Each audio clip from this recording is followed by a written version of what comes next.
Welcome back to Sunrise Daily. We're joined now by Mr. Femi Aribisala, who is an author, public commentator, and a policy analyst. Thank you for coming on this morning, sir. Thank you. Well, we just spoke with Mr. Obla, and many of these concerns reported everywhere. He just thinks that, no, they don't seem to be properly placed. Do you think that they are maybe misplaced? Let me take the opportunity to felicitate with our Muslim brothers for the Eid al-Fitr. I was very angry because I had the opportunity to sit down and listen to him. Most of the issues he didn't address whatsoever. And it's even more annoying that somebody from the South is coming to make that proposal. Now, let us start from the president. The president himself, in his public utterances before he became president, identified that there is a north and a south. He told us that the Boko Haram was a southern conspiracy against the north. He told Lamadishino that the people of the south were killing his people when there were problems with the Fulani herdsmen in Oyo State. For the length of the 6 years or 5 years of President Jonathan's government, the outcry has been that there must be a northern president. And in fact, there was a breakup of, some governors left the PDP because they insisted on a northern government. And so we cannot now pretend that the concept of the north does not exist when we have, as some of you pointed out, federal character principle is there to make sure that there is some kind of balancing.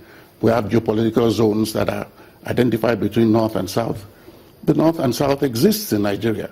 The problem of Nigeria today, and I must say it very, very frankly, is the problem is the president, because he is not sufficiently sensitive to the plurality of Nigeria.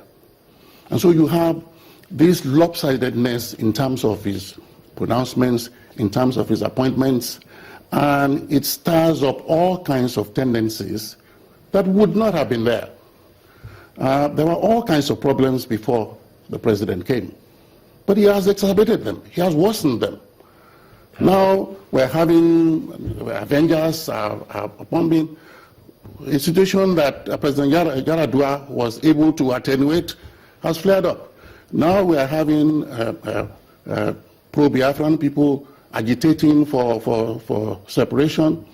Now we are having Sheikhs, we are having Shiites being attacked in Nigeria.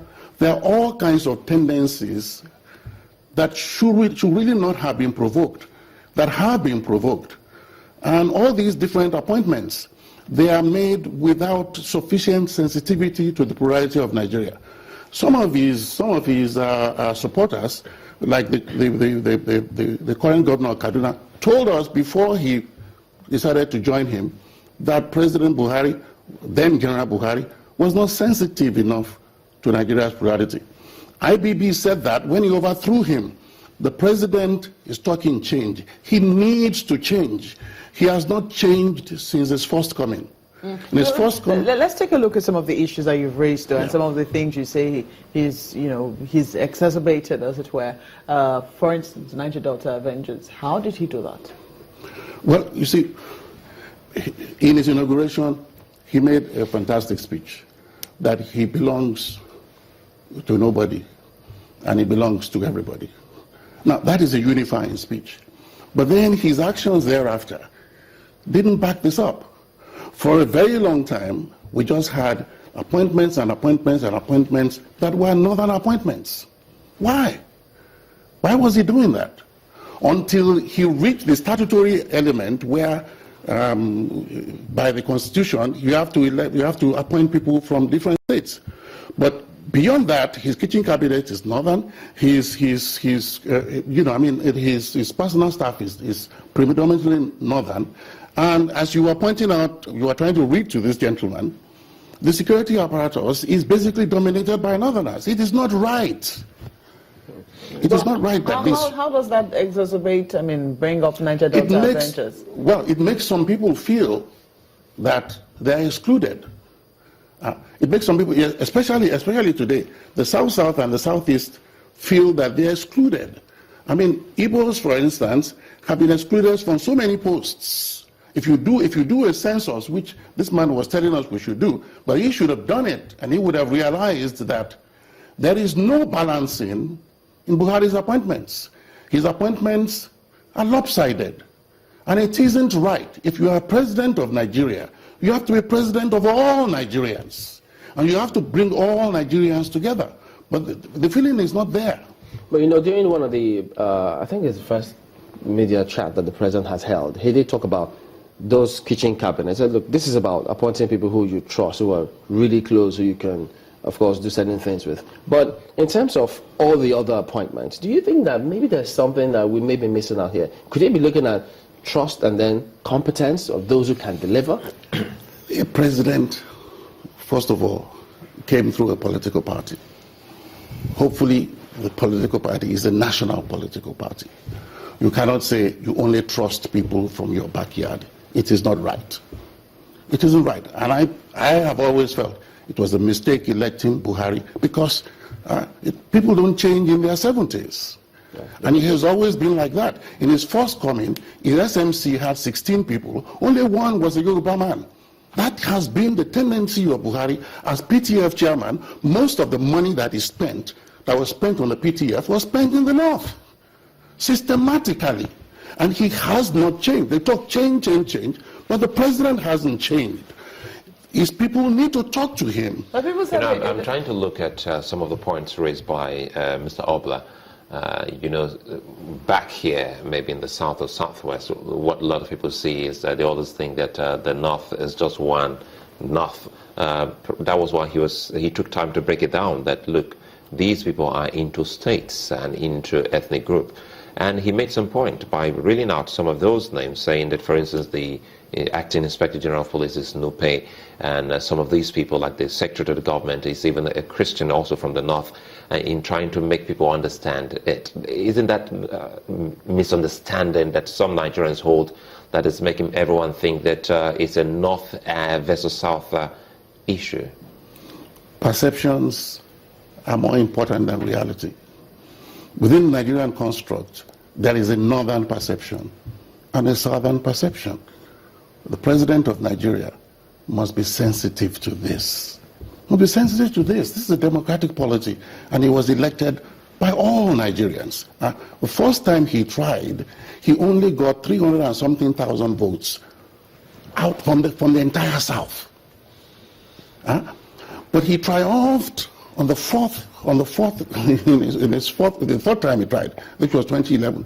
He triumphed this time because he was able to form a coalition that stretched across the Niger. It must be reflected in his administration. He still hasn't got it. And it does no good for people like Mr. Obla to be pretending to him. If he is in the inn of government, people should tell this to Mr. President. He must be, according to the statement he made when he took over, he must be the president of all Nigerians. Let me give you an example. The issue of Fulani herdsmen. During Lamentation's time, he came all the way from Katsina, came to Oyo State, to make a case that your people are killing my people.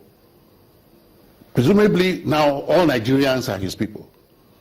But there has been no Fulani herdsmen or no herdsmen that has been prosecuted for killing people.